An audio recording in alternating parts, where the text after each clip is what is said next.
Bonjour à toutes et à tous, bienvenue sur Grand Lille TV en ce mercredi 4 mars, il est 7h30, c'est l'heure d'un nouveau Flash Info.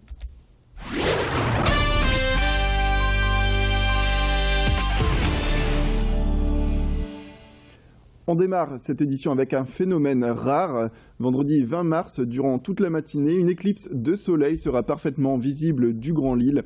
Une éclipse partielle où l'on verra dans la région près de 83% du passage de l'ombre de la Lune. Cet événement se rapprochera des sensations déjà vécues en 1999 avec la dernière éclipse totale observée dans la région. Le club d'astronomie de Lille se prépare depuis déjà quelques années avant cette grande matinée. Le passage de l'ombre de la Lune débutera aux alentours de 9h30 pour terminer vers 11h40. A noter que l'observation de l'éclipse sera possible de la ferme du Héron à Villeneuve-d'Ascq.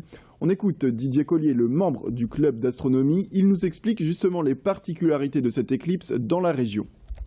L'éclipse sera partielle pour nous dans le nord de la France. Il faut savoir que c'est justement dans la région du nord qu'elle sera la plus forte en France. On aura 80% du disque solaire qui sera éclipsé.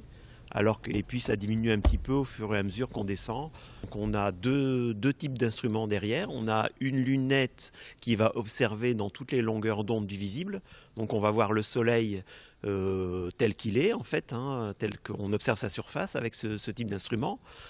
Et après on a une autre lunette qui elle observe dans une longueur d'onde bien particulière. On peut voir à la surface du soleil des détails et également les protubérances. Les protubérances ce sont des jets de matière qui sont expulsés dans l'espace par le soleil. Cette édition, la colère de la FNTR, de l'UNOSTRA et de la TLF, trois syndicats représentants des entreprises de transport français. Lundi, ils ont rendu un constat alarmant sur leur situation. Au niveau des droits européens, ils réclament une réelle harmonisation à l'échelle européenne. Leur constat, en 1992, les transporteurs français culminaient selon eux à 55,7% des échanges internationaux en partance ou à destination de la France. En 2013, ce chiffre serait tombé à 15,3%. Leur proposition est d'établir aujourd'hui un régime européen du travailleur hautement mobile afin d'améliorer les règles de concurrence en Europe. Ils voudraient aussi définir la sous-traitance étrangère avec des règles claires et enfin harmoniser les contrôles. Les trois syndicats du transport routier ont formalisé leurs propositions dans un document de 84 pages intitulé CAP 2020. Et en attendant des réponses, notre journaliste Thibaut Paquis est allé à la rencontre des syndicats pour en savoir plus. Ce que nous constatons, c'est que depuis la crise de 2008, et compte tenu du contexte concurrentiel européen, les entreprises de transport routier vont de moins en moins bien.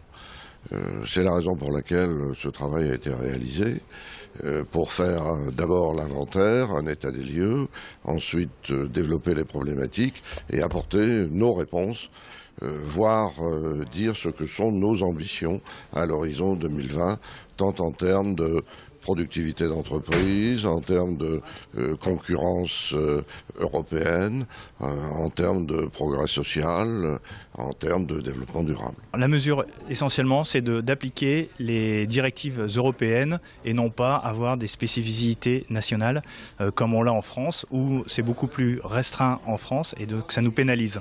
Et avoir une fiscalité aussi homogène au niveau européen, ça fait plus de 30 ans qu'on en parle, mais là on va être obligé de le faire, sinon ça va faire des dégâts énorme au niveau de nos salariés. On parle aussi dans cette édition de la punition de la France par le Conseil de l'Europe concernant l'interdiction de la fessée.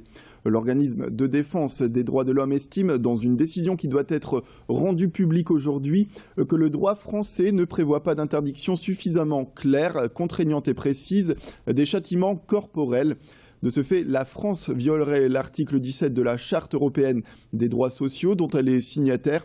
Et celle-ci précise que les États doivent protéger les enfants et les adolescents contre la négligence, la violence et l'exploitation. D'où notre question du jour aujourd'hui. Les parents ont-ils le droit de donner la fessée à leurs enfants? Vous pouvez nous répondre jusqu'à 18 h sur le site laquestiondujour.net. N'hésitez pas non plus à réagir d'un simple clic sur notre page Facebook grandlille.tv. Et on passe à notre zoom sur les villes qui font le Grand Lille. Et cette semaine, nos journalistes mettent l'accent sur Seclin, une ville qui chouchoute les tout-petits avec la crèche Les Petits Loups. Établie en 1987, elle accueille 70 enfants entre 10 semaines et 3 ans. Et petit plus, la structure se situe entre la crèche collective et l'assistance maternelle. 25 assistantes maternelles en tout se relaient chaque jour pour s'occuper de l'enfant dont elles ont la charge. L'autre grande particularité est qu'en fonction de son rythme et de son humeur, l'enfant va assister à différents ateliers, comme l'atelier musico-sensoriel ou encore l'atelier ludo-aquatique. La crèche Les Petits Loups a aussi pour vocation d'apprendre aux enfants par le jeu, une philosophie qui affiche des résultats très satisfaisants selon la responsable de la structure. Elle nous l'affirme en tout cas au micro de notre journaliste Idil Gunay.